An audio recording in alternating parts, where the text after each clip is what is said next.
질문 2. 무기 조달 측면에서 대한민국 군이 가장 중요하게 생각하는 부분은 무엇인가?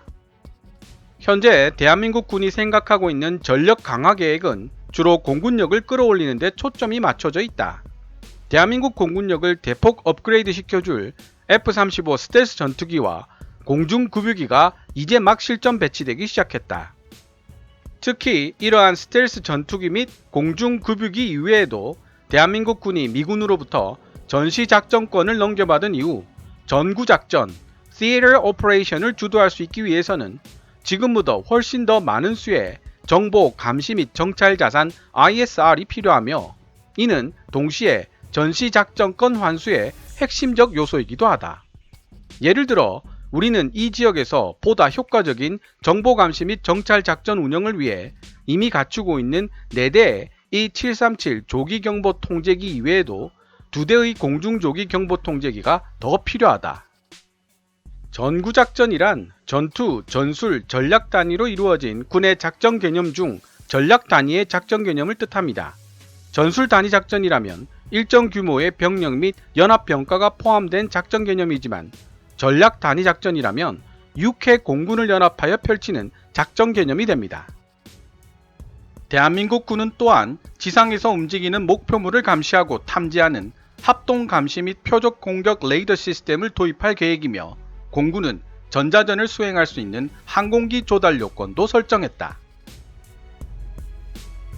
질문 3. 대한민국이 주목하고 있는 새로운 군용 테크놀로지에는 어떤 것들이 있는가? 대한민국 군 당국은 무인 기술 도입에 지대한 관심을 가지고 있다.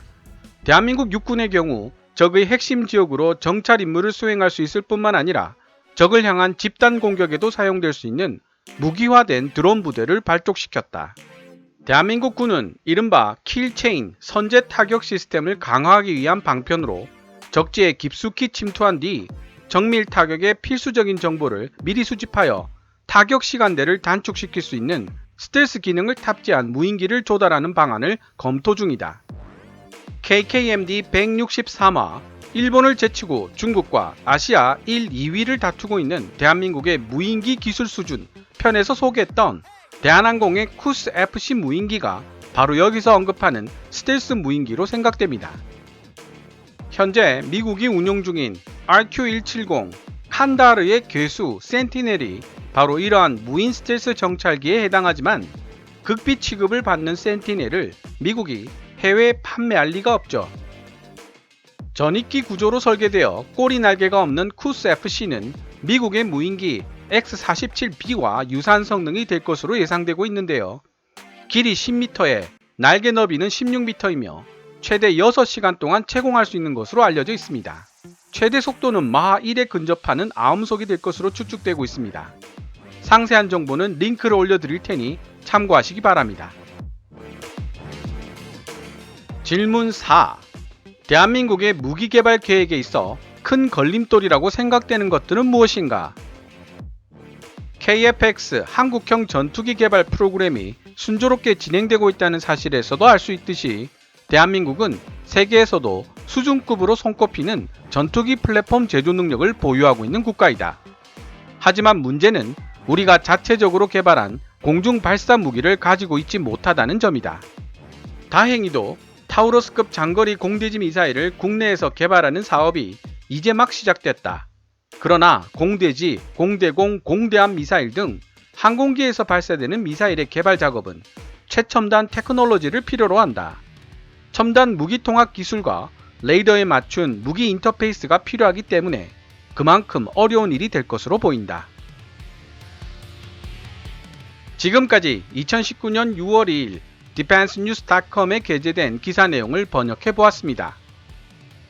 고대에서부터 현대에 이르기까지 많은 전쟁사를 읽어보면 명장이라는 소리를 들었던 지휘자일수록 정보 수집을 중요시했다는 사실을 알 수 있습니다.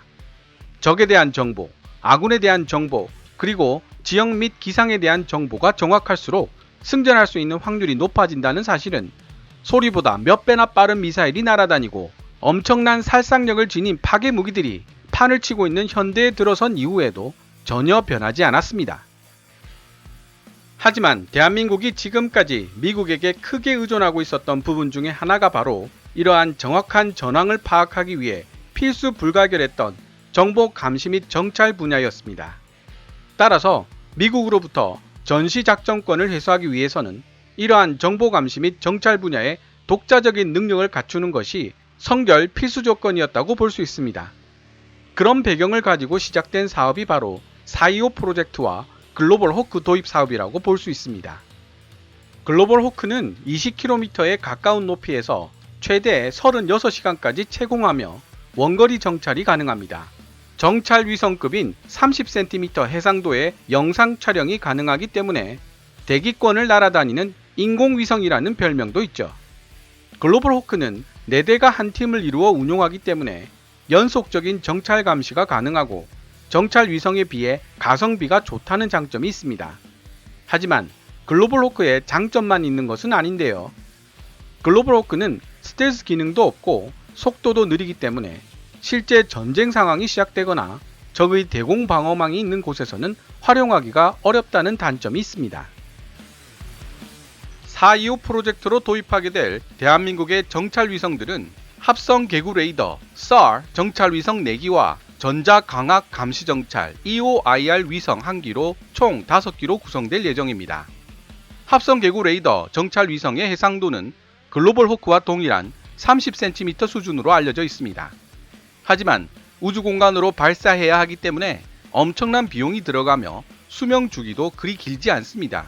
또한 글로벌 호크와는 달리 빠른 속도로 정찰 대상 지역을 지나가기 때문에 짧은 시간 동안만 정찰이 가능하다는 단점이 있습니다.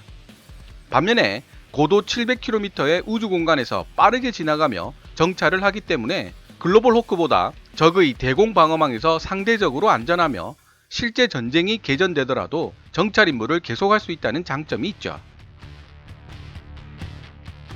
따라서 우리 군은 425 프로젝트로 도입할 정찰 위성과 글로벌 호크를 조합하여 정찰 자산을 구성할 계획을 가지고 있습니다.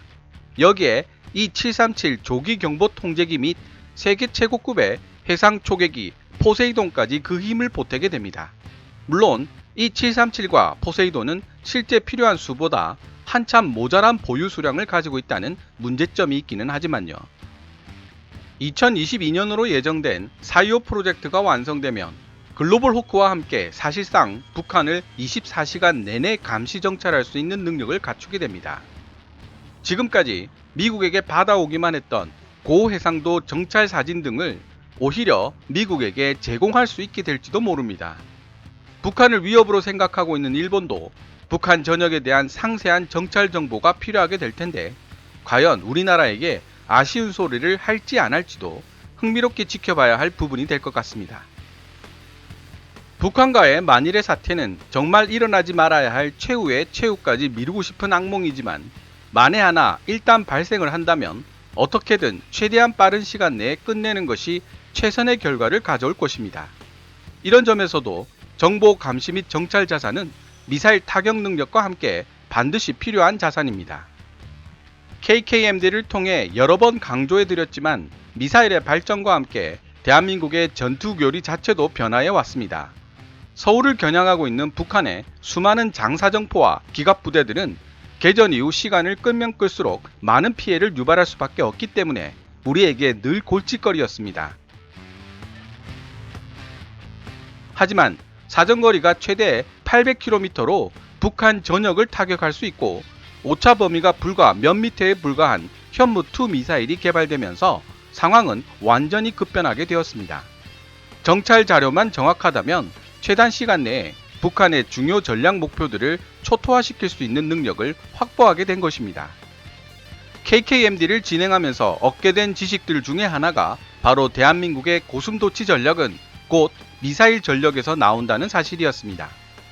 한반도를 둘러싼 군사 강국인 중국과 일본에 비해 공군력과 해군력이 뒤떨어지고 있는 대한민국에게 있어 현실적으로 가장 효과적인 대응책이 바로 미사일입니다. 현재 대한민국 군은 2023년까지 최소 2,000기의 현무2 미사일을 확보할 예정이며 현무 미사일의 잠수함 발사 탄도미사일 SLBM 버전과 전술 핵무기급의 운동에너지를 가지고 지하 300m 깊이의 벙커를 파괴할 수 있는 현무 포 미사일을 개발 중에 있습니다. 이러한 미사일 전력을 100% 활용하기 위해 반드시 필요한 자산이 바로 정보 감시 및 정찰 자산입니다. 한국형 킬체인과 한국형 고고도 방어체계 KAMD를 완성시키기 위해서도 정보 감시 및 정찰 자산은 필수적이죠.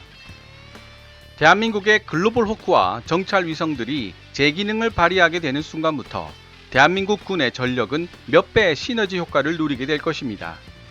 지금까지 강력한 주먹, 타격 수단을 보유하고 있었지만 눈이 제대로 보이지 않았던 대한민국이 이제는 최첨단 정보 감시 및 정찰 자산을 통해 제대로 보고 필요한 부분을 정확하게 타격할 수 있게 되었기 때문입니다. 북한의 일거수일투족을 미국의 도움 없이 24시간 계속 감시할 수 있는 최첨단 정찰 자산을 보유한다는 10년 전만 해도 상상만으로 가능했던 일들이 현실화되고 있습니다. 심지어 무인 스텔스 정찰기를 우리 손으로 직접 만들어내는 단계까지 오게